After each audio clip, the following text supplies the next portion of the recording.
DXDC Radyoman Report. Mukabot sa 1,241 ka mga indibidwal o 288 ka pamilya ang apektado sa trough of low pressure area sa Davao Region. Gibutyag ni Franz Irag, Office of the Civil Defense kun OCD 11 Operations Chief.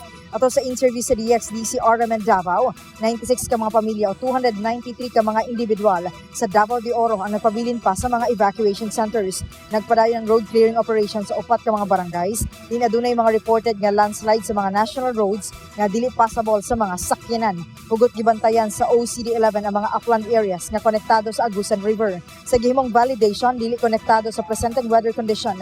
Ang electricution incident din namatay ang usa ka lalaki sa New Bataan. Sumala ni Irag na pulo ka mga LGU sa Davao de Oro ang nagpatuman og class and work suspension. Kasama mo sa balita ug serbisyo publiko. Radyoman ay Miganita, Tatak RMN. RMN News, Diretso Balitang Metro Davao.